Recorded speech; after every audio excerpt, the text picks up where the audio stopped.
Welcome to Women Got Game, where we uncover untold stories of extraordinary women in sports across Northwest Ohio and beyond. I'm Sophia Fisher, and we're going to celebrate the evolution of female athletes, coaches, and sports enthusiasts.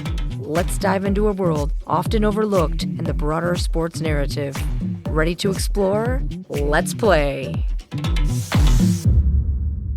Welcome, listeners. I'm super excited today to speak with our studio guest. Let's give a strong welcome to Ari Henderson. Welcome, Ari. Hello, hello. How are you? I'm great. It's awesome to have you in the studio. It's awesome to be here. I think I've known you now for about over a year, a little bit, and since I met you at our awesome little boutique gym in downtown Toledo called Game Fit. Yeah, it's been a year. It's been a ride so far. Like I said, you're somebody that just the vibe of you is so awesome when I first met you. So yeah, I think it's just incredible that we've had an awesome run. Back at you, girl. Thank you. So my goal is for this year that I can look as good as you do, which probably going to need like more than 1 year.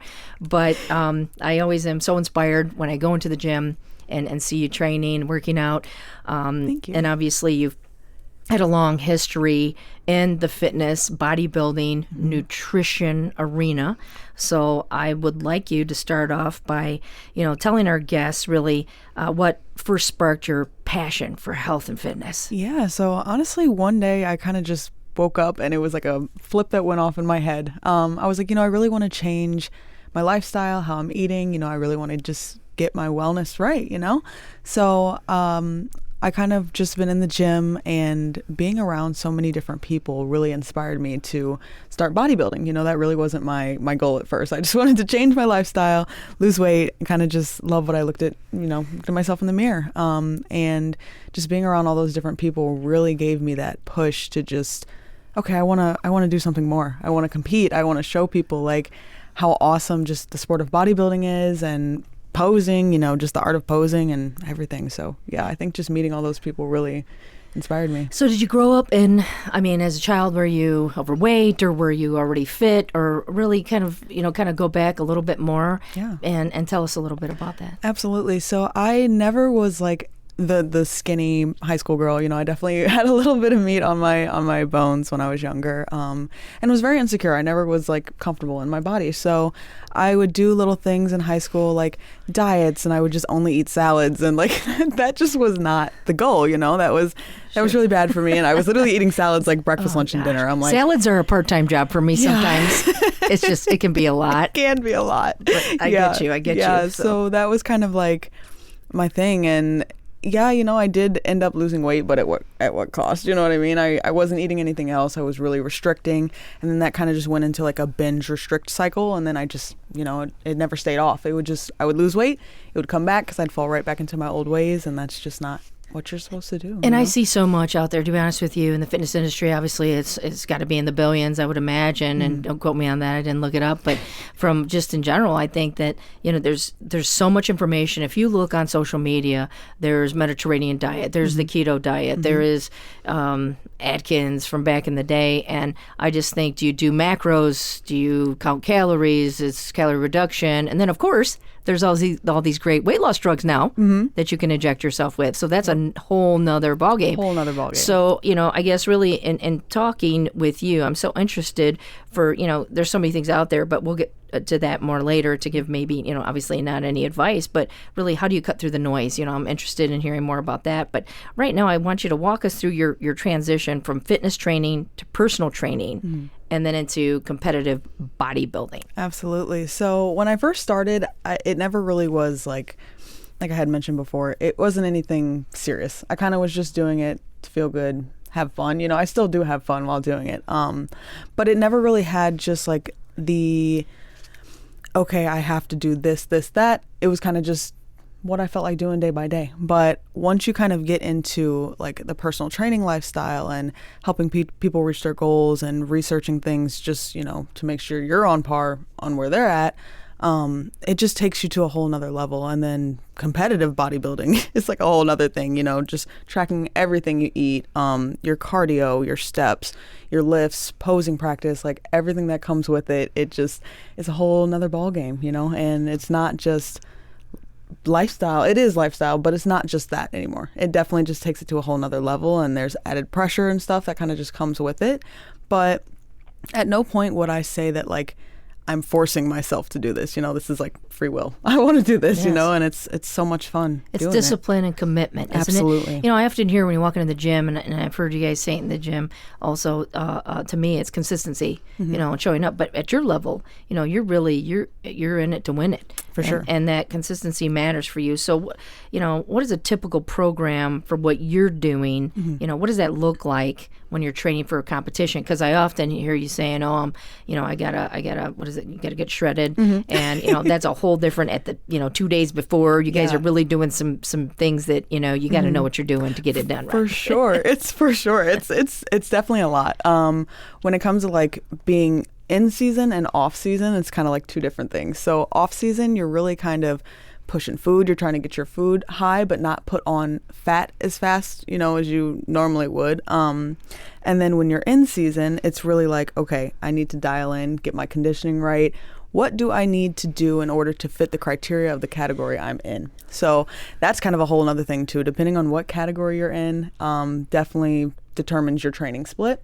So is it based on weight? Can you back up for a minute? Say, is it like, do you pick on is it like you're in the 125 pound category? How do they do that? Yeah, so with men, they do have weight caps in their categories, but for women, no, there are no weight caps. So that's the cool thing about that. When your weight doesn't matter finally Absolutely. for a woman. I It's know. like the first time the ever. first time ever in history. That is really cool. I like that. It is super, super awesome. But say, for instance, like my category, so I'm doing a crossover show in November. So I'm doing figure and wellness. So wellness, the criteria in wellness, they're looking for lower body dominance. So really just heavy quads, hams, glutes. That's really what they look for. Smaller upper half. But when you get to figure, it's more about like the X frame and balance of your upper body and your lower body. So my split is definitely interesting right now because I'm trying to fit into both categories to see which one I like more. So when you go to these competitions, well, first off, how many can you do a year realistically? Yeah, so you buy basically a pass for you to compete in however many shows that you want to do for the year. So say, for instance, you only want to do 2. You can do 2. If you want to do 5, you can do 5. So there's no really limit on what you can do. Okay, and they're around the country. Where are they located? Just any they're different everywhere. Locations? Yeah, everywhere, all around the states. International too, I imagine. International too, yeah. Wow. And then, so how are they structured then? Are there like a panel of judges and they give you like 10, 9, 8? Are you scored, or how did they determine? Yeah, so depending on the region of where you are is what panel of judges you'll get. So like the West Coast has completely different judges than we do over here. So say, for instance, they like something here, they won't like it over there. Or if they like it over there, they won't like it over here. It's definitely all over the place, and I think it confuses a lot of competitors because it's like, what are you guys kind of looking for? Are we looking for this? Are we looking for that? It seems to change show to show, so it just really depends on what. That is so interesting. It is. And physique. And does it change? Is it more of like maybe what's trending 2 years ago may not be trending today? Does it shift like that? Yeah, sometimes it does shift like that. Yeah, I think it just kind of depends, like I said, on what panel of judges you get and what they want to see. Is it political at all? Is it very? A lot of people know people, and then you feel like this person has won the last 3 or 2, 5, 6 competitions, and then they're seeing them show up all the time. I mean, interesting. Yeah. Mm-hmm. Now, do you have agents that rep you? Curious. No. Interesting. Mm-hmm. Might be fun. I told you before, I'm a NIL agent mainly around college athletics, but doesn't mean I can't, rep other sports. But I was curious on that and how, are they costly? Is it costly to compete? Is it, I'm imagining you're eating really, really clean. Mm-hmm. Is it around, organic, chicken, fruits, lean, vegetables, whatever? Is it costly to train like this and work full time or part time? Yeah. It can get very, very expensive. So when it comes to, like I said, buying your NPC card, which is what you use to enter the competitions, entering the actual competitions, not just like the card to enter the competitions, two different things.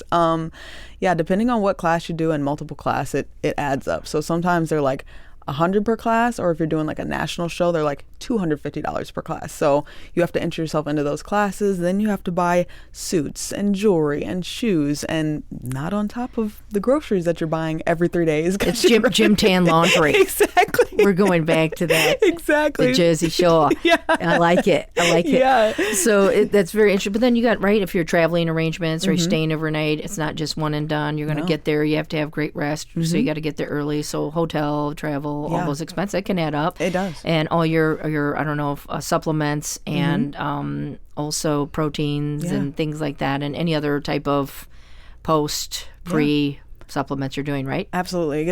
It does really get pricey with the supplements. And then say, for instance, you are paying for coaching. Now you have to pay for your coach, or if you need a posing coach, you're paying for your posing coach. It's everything. It really is a lot that goes into it. And it depends on what kind of shoes you're wearing. You're either wearing a pair of Pradas, or you're going to wear something else that's, something you can get at Dillard's, I don't know, but or online, something like that. But I can imagine all of those things, really do add up. So I was curious about that. And then, so let's touch upon the difference between natural bodybuilding and enhanced bodybuilding. Of course. So what's the difference? Yeah, so when it comes to enhanced bodybuilding, they have shows that anybody can enter. So say, for instance, you're a natural, you can enter an enhanced competition and go against enhanced athletes. But vice versa, it won't work. So say if they want to enter a natural competition, they can't. You're not a lifetime natural. A lot of these competitions do tests and stuff to make sure that you are 100% natural. They even also have like a whole natural confederation called the OCB. So, and no enhanced athletes can compete in that. But yeah, it's definitely just it's a whole different world. Me personally, I'm a lifetime natural. I no shade to anybody that does anything enhanced. But I just personally, my choice, I want to stay natural just for the sake of my hormones, my health, stuff like that. It kind of gets messy when you're messing in that sometimes, but does not mean that they work they work just as hard. Yeah. Sure. I was, just reading, just because I know I was going to be meeting with you and looking up articles, but the enhanced bodybuilding is fascinating to me as well, because it almost has a tendency to be, some people, that's what they become comfortable with. It's almost like they're just super one way or the other. But I did read that some people maybe go enhanced for a while and then they go to natural after some time. I find it more with men that do the enhanced. Would you agree with me with the T or no?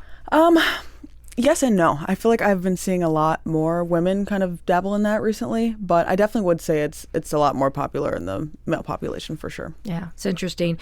So, but I think in this world today, with things becoming more natural, organic, and all of what. So let's talk about.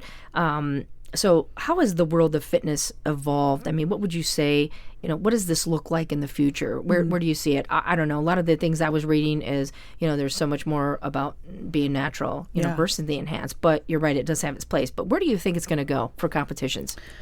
Honestly, I feel like the last few years, they really have been pushing natural bodybuilding. And there are so many advocates for national bodybuilding. They're adding so many different natural shows and just chances for you to turn pro as a natural.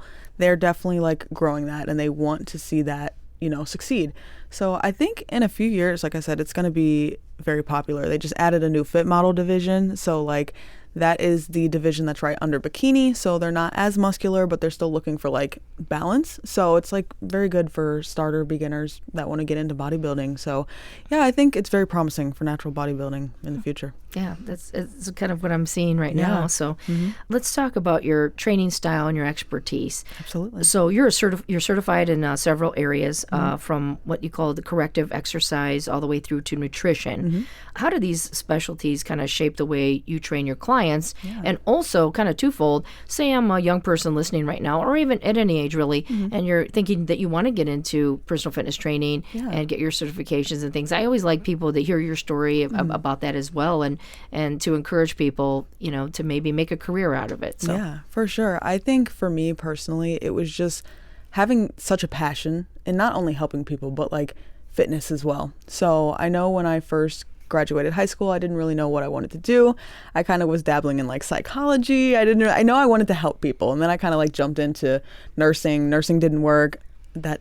So I was just, I said, I really love the gym. I really love fitness, and I want to give people that push. And I know my mom kind of struggled a lot with like getting into the gym and feeling uncomfortable. So I'm like, okay, maybe being a personal trainer, kind of getting people out of their comfort zones, knowing that they have somebody there waiting for them to kind of help them push is really why I wanted to become a personal trainer, because it's very rewarding, to know that like we really pushed the session, we had fun while doing it, and they're like, I crushed my goals today, and that's all I want to hear, You mentioned psychology. It's interesting to me because I often feel it's a mental game for me. For sure. To be honest with you, over probably last, I'm going to say 7 years or so, you know what I mean? I gained a lot of weight for different reasons, but a lot of it was just transitioning. A lot of life things happened to me, a lot of stressful moments. I had a lot of grief, I had a lot of loss. I think from an emotional standpoint, I think people, sometimes they eat their grief, or they depressed, or they're having life circumstances. They, go through something of a loss of a job, or it can be in numerous things. Is that a real thing where people can gain weight because it's almost like their comfort zone or comfort food area? Absolutely, 1,000%. I had a huge loss last year. I lost my father last year, and that got super hard on me. Not only just mentally, but like my whole bodybuilding lifestyle kind of got thrown off. It was on the back burner. I really was relying on food for comfort. So, that is definitely a real thing. But I think once you realize that like the food will always be there. I always struggled with food noise, and that's something that I'm much better with now. But once you realize that it's going to be there, it's kind of like, okay, it's not going anywhere. I'll be able to kind of enjoy this when I want, but not all the time. Like I don't need to be binging, stuff like that. But yeah, definitely when life challenges happen, it's very normal for that to happen, for sure. I've recognized too, even, I've read articles on even people struggling with different types of addiction, not just food addictions, but it can be any other type of addiction. Yeah. But, I've often recognized throwing fitness in there. It's not just one thing that can be life altering or life changing. And looking at that, I think it's very cool, and getting to, move your body. And a lot of our roles and careers are very sedentary. You're sitting a lot. For sure. That's not helping me out either. I sit a lot too. But looking at that, it's interesting. You said, stressful situations, but I think anytime you can throw exercise into it, even it doesn't have to be bodybuilding, but I can tell you when I get in the gym and I'm throwing down some weights, I sure as heck feel a lot better from a mental standpoint. And it's helping me cope with a lot of things that, I need to transition and losing the weight. And, what would you tell people to be, so you don't get frustrated when you first time when you go in the gym? Not everybody's going to want to, go into bodybuilding. Absolutely. But from a mental perspective, what would you say that it does? It gives you just such a boost of serotonin. It really does just make you happy. And I always laugh with my clients sometimes. I tell them, like, if you're having a bad day, if you're struggling, like, go fight with the weights. They won't yell back at you. They won't argue at you. Just go and just throw some heavy weight around. Enjoy yourself. Take your mind off of it. Listen to some good music. Just separate yourself. It really is like mental clarity, honestly. I do. I noticed that for myself. And let's talk a little bit about, was it difficult to get the training certification or your nutrition certification? Did you go through, was it, in the past, I've studied ISSA. Yeah. There's different opportunities, different educational online opportunities. What would you recommend? I personally went through NASM and ASM, and I honestly think that they were awesome. It was the quickest way. It was very effective. Like, they had very good information. It wasn't just, okay, I'm throwing this, that at you, take the test. No, they really were, they buckled down. Like, you would go through a section and then it's like, okay, mini quiz after section, mini quiz, okay, test. It's like they really wanted to make sure that you knew what you were studying, So it's a learning management system. You log in, you take the class. So absolutely. So, and then your nutrition, is that something you did online as well? Same thing. Yep. Okay. Yeah. So they and you were offered a able lot. to retain it really well. It was nothing that was, and then to actually put it in practice. I think I asked you, obviously in the beginning, I wanted to talk about, which I think our audience would be interested in, because there are so many things out there for nutrition. Yeah. How do you figure out what's right for your body type? Because if anything, there's too much information, in my opinion. Oh yeah. I think that's one of the things that a lot of people kind of get confused with is the food part, because it really is the most important thing. It's like your abs are built in the kitchen. I always laugh. Did you look at my notes? Because I actually had that written down. No way, are you serious? So I swear to you, it says, I've always heard that, or that you can't outrun a bad diet. Yes, that is true. So what percentile would you say? Is it 80-20 rule? I don't know. It is. Yeah, I'd say it's the 80-20 rule for sure. Yeah, it's diet definitely is the biggest part, even when it comes to like bodybuilding preps and competitions, like you're cutting down food week by week by week, you know? So it's like you're getting shredded, you know? So it's like the food really does make a huge, huge difference for sure. How do you figure it out though? Like for me, I always get confused, like macros versus, you know, okay, do I just cut calories? Should I be in a calorie deficit mode? Yeah. Like when you sit down and you coach people, do you determine, maybe do you do like an intake and say, learn about their lifestyle, maybe how busy they are? Can they meal prep? Meal prepping has become so popular in today's, you know, modern world. It's kind of crazy. And sometimes, you know, I'll hit the gate, you know, I'll come out of the gate running, man, and I'm meal prepping and I'm loving it. Right. And then like, you know, like fourth day in, I'm like, oh, I can't eat this food that I made. It just doesn't, it's not hitting the spot. And I'm a fresh food eater. And then I am too. Then I have problems. And the next day I'm like, oh, we can just go out to eat. Yeah. And you can't control what the chef's putting in there. Although some of these restaurants are great, but too much salt, too much butter, Oils, butters. It all adds up, right? Before you know it, you know, it's 810 calorie meal. When it comes to like, personally, I like doing macros for my clients because that gives you a lot more flexibility with the food. You're not eating the same things every day if you go through food fatigue. And me personally, I also hate meal prepping. I cannot meal prep because I get the ick when food sits for 24 hours.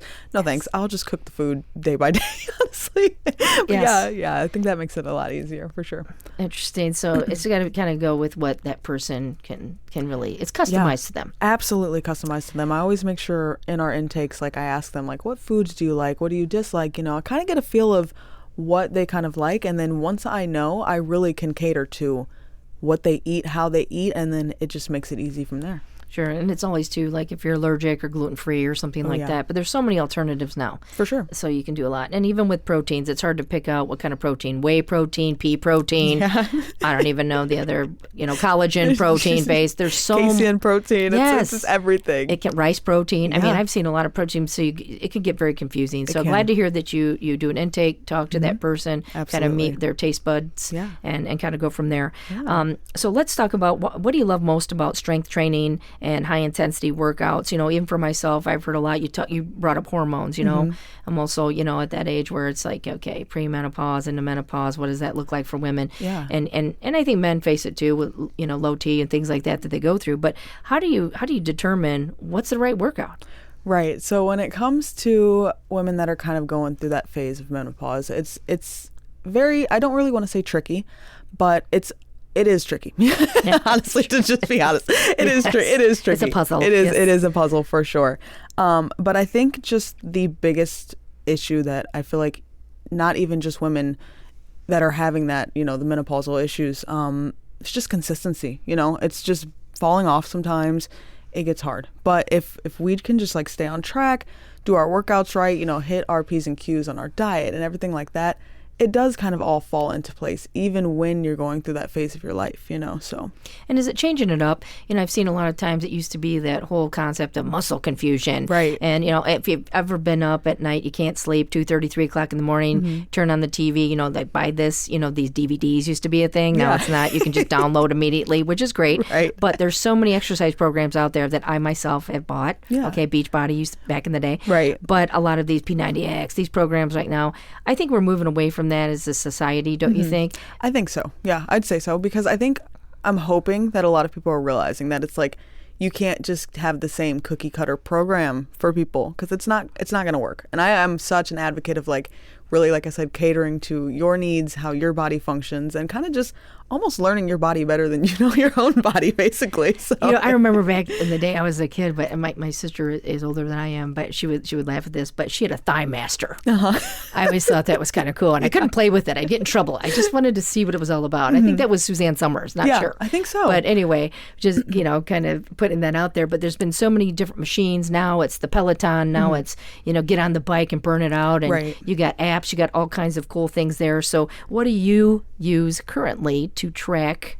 Do you have your calories? Are you using an app? Are you using even to exercise? How do you I guess maybe keep track of everything that you're doing? Yeah, so personally, I'm kind of a little old school. I have a notebook that I like write everything down in. I think that's just so important. I have like different notebooks for different things. So like weight tracking, weight management, you know, workouts, stuff like that. But as far as like tracking my macros, I do have an app that I use. It's not one of those AI apps because I do not believe in AI calorie tracking apps. I don't even know how that got to be a thing. I'm not a real person. Like, I can eat this pizza and I won't gain exactly. a pound. They're like, oh, 50 pounds for this pizza. Take a picture. No, that's not it. But yeah, so I definitely use the app to track my macros. And it's awesome because I do get to scan barcodes. So there are certain apps that you can scan barcodes of products and it knows the nutrition label from just scanning the barcode. And honestly, that's better than taking a picture of the meal and it trying to figure out what the macros are there. So yeah, I think that's the thing. You don't want it to become a part-time job and calculating. I think that's why, you know, even myself, you get a little frustrated, like, oh my gosh, I have to, you know, just snap this, put it in the app. Some are easier than others. Yeah. So I think it's just finding, again, what works for that person. Absolutely. So you mentioned in your bio that I read online, it says RDLs are your favorite exercise. First of all, what is an RDL for our audience today so they know? Yeah, so an RDL is a Romanian deadlift. It basically is like a hinging movement that you perform in the gym. You can do it with dumbbells, barbells. You can do it on a cable if you want, you know. It's just something that really biases the glute and the hamstrings. One of my favorite movements. I love feeling like the stretch of it. So yeah. It's got a cool name too. It does have a cool name. Romanian deadlift. Yes. I like it. It's kind of, I'll be back. It's kind of, I think it was just a picture in the gym of Schwarzenegger, I think, wasn't there? So it's, but I don't think he was Russian. But anyway, so what makes this type of exercise a game changer? Is it for strength, performance? Like, why is that your favorite? Yeah, I think that for strength for sure and performance, honestly, it's just one of those like well-versed workouts that you really can do. You can push heavy weight on it if you want. You can push lightweight on it if you want. Like if you really just want to get that stretch of your muscle, go ahead and go light. There's no pressure on going heavy. But if you want to go heavy and really push yourself, yeah, it's gonna give you a good stretch, a good burn. You won't be able to sit on the toilet the next day. Oh, jeez, I don't know if I'm gonna do that, but maybe we'll just leave that exercise off if I train with you. For sure, just in the beginning. We'll go easy. Yes. We won't go hard. Yes. You'll be able to sit on the toilet. Thank goodness. That's important. For sure. Important. Or yeah. So we're just going to put that on until I get in a better shape. We'll do that later. So let's talk about, since you're getting ready to go into bodybuilding competition. I think we talked about when I saw you in the gym. But first, I want to tell us what it's like to compete in the wellness bodybuilding. Is that the one you're doing next? Yeah. So it would be like doing crossover next. Got it. But, okay, that's what you said. Crossover. Okay. So tell us again, how are you going to train up until that point? Yeah. Are you doing weights every day, or is it more food or shredding? So right now I'm on a 4-day-a-week split.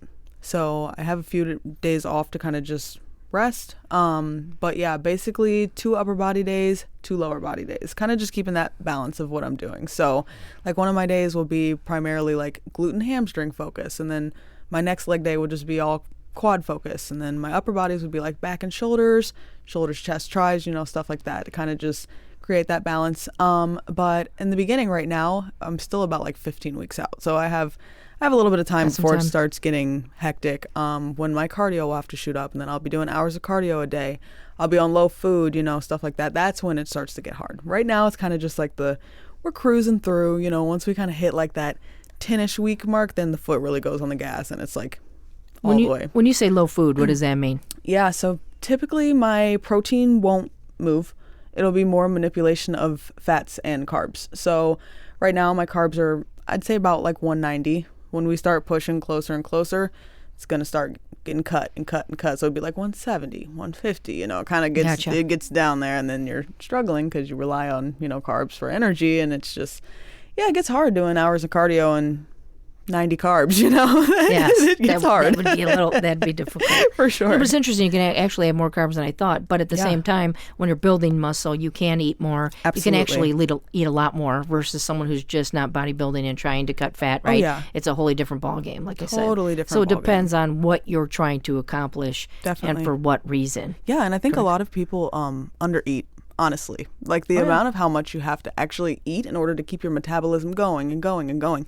You got to eat a lot. And a lot of people want to cut out carbs when they're losing weight. And it's like, please, no, you need the carbs. You need the carbs or they're for energy. Starving themselves. Yeah. And that's not, especially if you're not doing like a preparation for a bodybuilding show, there's no need for that. You want to find that balance and be able to enjoy your life and go out and eat and have fun. But like also know that like, okay, I want to make sure that I'm taking care of myself as well. But I've always been blown away in a restaurant if you see somebody, they're eating a salad yeah, with grilled chicken Yep. and having wine.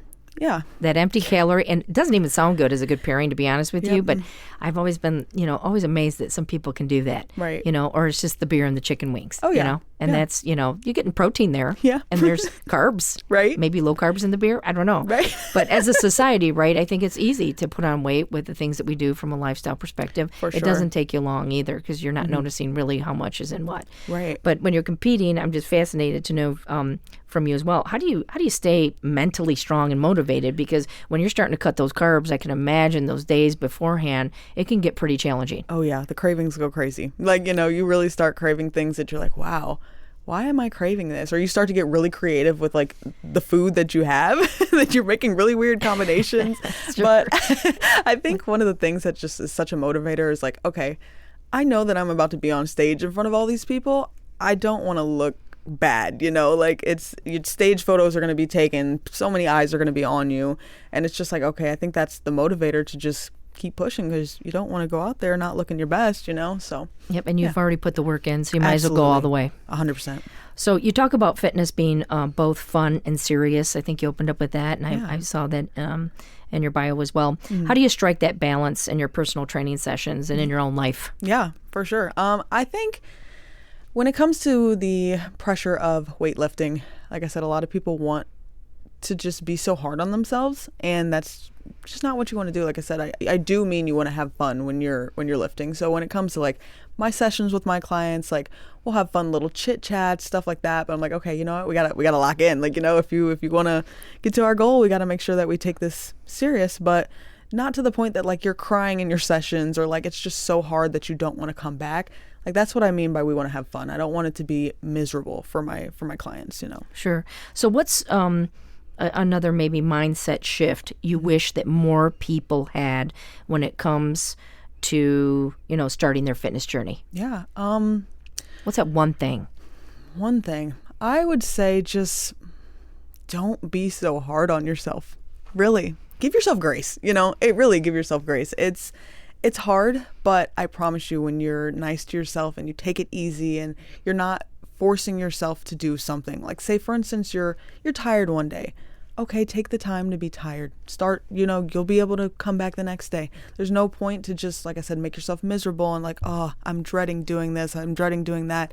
That won't get you anywhere. It won't lead to consistency. It won't lead to your results, So just give yourself grace, for sure. I like that. I like that a lot. Thank you. What are a few common myths or mistakes you see that people make around fitness and food? We had talked a little bit about like the under eating for sure. And I think that's one of the like main things, like I said, that people don't really understand or doing hours and hours and hours of cardio. That too. I see that a lot in the gym. Some people can too. get on, treadmill for 45 hour, or they're on another machine. And I've always been fascinated, did you see them? Sometimes it's over an hour. Yeah. And I'm just like, wow, that's amazing. But, what is it? Is it doing something for you? Because I also understand certain stages with women in menopause too. You can actually put your body into a cortisol spewing momentum where it's shocking to the body. Like me, it's like, what are you doing? You haven't worked out in 3 years, and now you're working out, and your body's like almost confused by it. Yeah, it's freaked out. It is freaked out for sure. It's like, what is going on? What are we doing? Yeah, that's happening to me now. yeah, and that does happen. You're kind of it's like a shock. Sure. It's like, what is going on? But, so you have to ease into it, right? Is what you're saying. You can't just go gung ho and just start lifting, a ton of weights, and then your body's just, in pain the next, couple of days, and then you don't want to go back. Yeah, you don't want that. And like, kind of like bouncing off of the hours and hours of cardio, you're actually burning more throughout the day lifting than you are just in your cardio sessions. So I think that's another like thing that people kind of get mixed up. Like if you weight lift, you might burn more fat throughout the day, it's just kind of... Sure, and a lot of women, I think, if they think, well, I don't want to lift weights because I don't want to get bulky. It's a myth. It is a myth. Yeah, because you're not necessarily going to get bulky. You're not going to run around looking like a man. I promise. That's not how that will work. I like it. Good advice. So what's one workout or a meal or mantra you're obsessed with right now and that others should try? Like in season or like cheat meal? What are we talking? Let's go in season and then we'll do a cheat meal too, because that was my next question. Okay, so in season, my like hyperfixation meal right now is savory oats. Yes. Yummy. So it's like, and it's kind of like grits almost in a way. Okay. And I add like egg whites, chicken sausage, like low fat mozzarella cheese, Wow. seasonings. That sounds tasty. Oh my goodness. It is truly like my hyperfixation right now. It's so good. It's saving me, honestly. And then off season sushi. I'm a big sushi girl. Ooh, all right. I love sushi. I like it. Some bluefin tuna. Oh yeah. I like it fresh, man. Yes. I love it. I love it. That sounds good right now, too. Mm-hmm. So what's your go-to hype song when you need to crush a workout? Hustlin' by Rick Ross. All right. I like it. Such a good song. I like it. It's a good jam. It is. So let's see. If you could eat maybe only one post-workout meal, what would it be for the rest of your life? One post-workout. Ooh, let's see. Probably, I don't know if you've ever had cream of rice before. Yes, But I love cream of rice. I love cream of rice too. So I do kind of like a cream of rice bowl with like protein powder, blueberry, nut butter, stuff like that.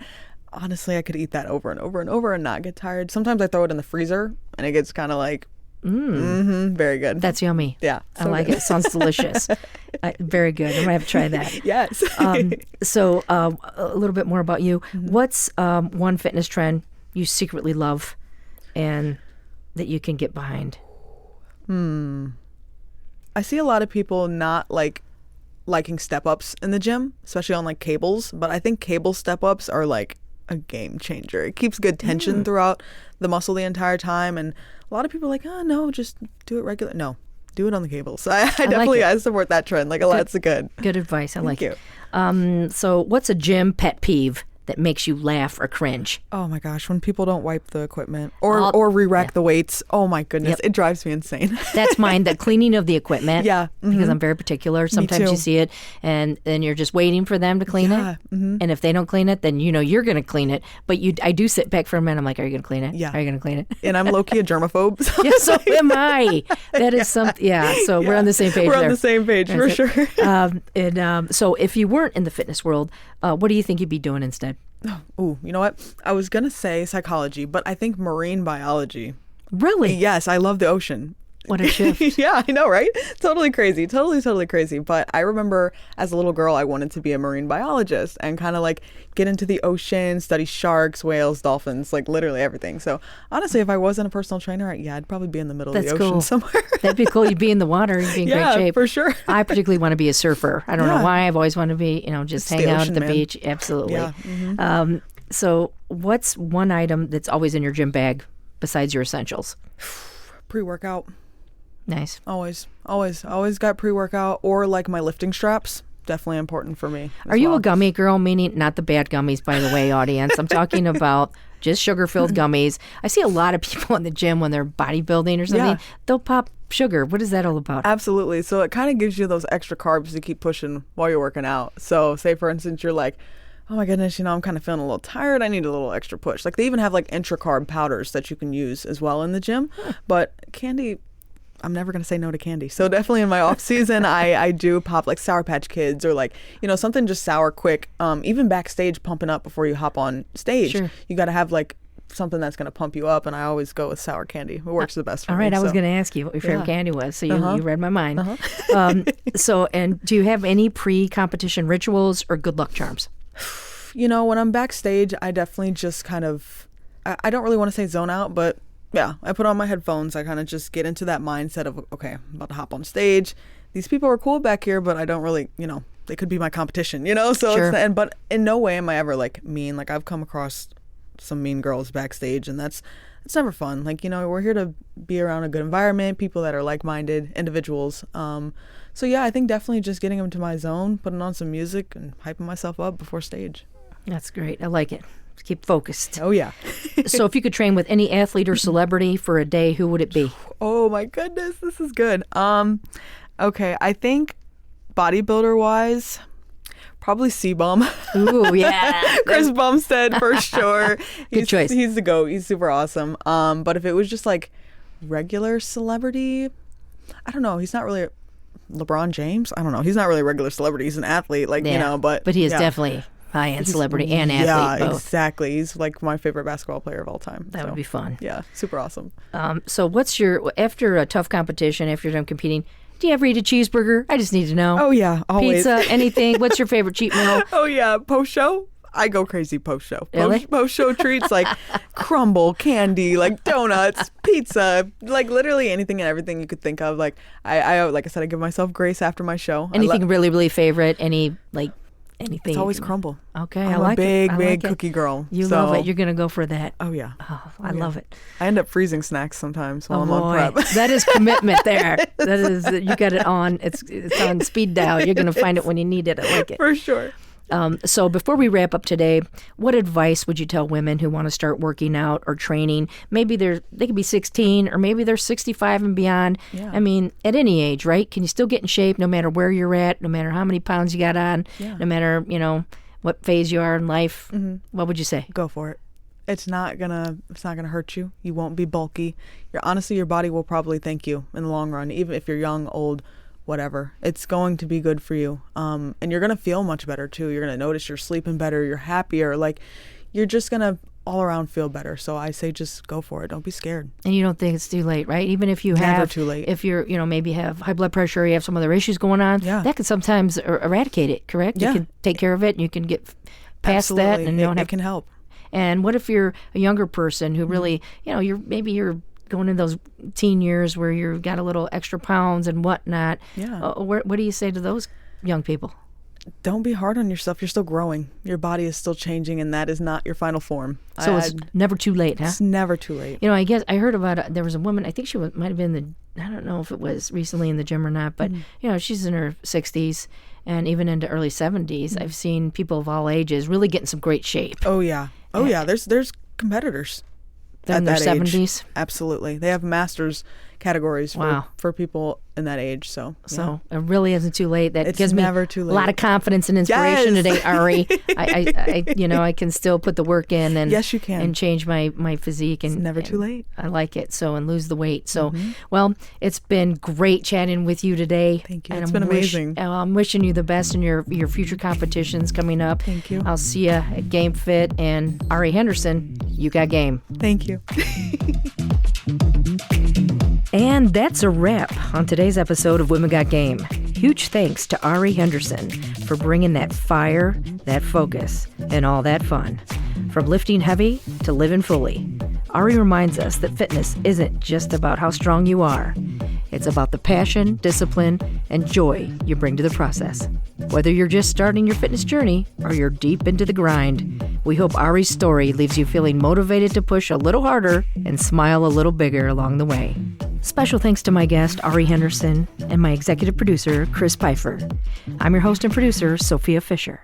Check us out on WGTE.org/Women Got Game. Until next time, keep showing up, keep lifting each other up, and remember, you got game. WGTE. Voices around us.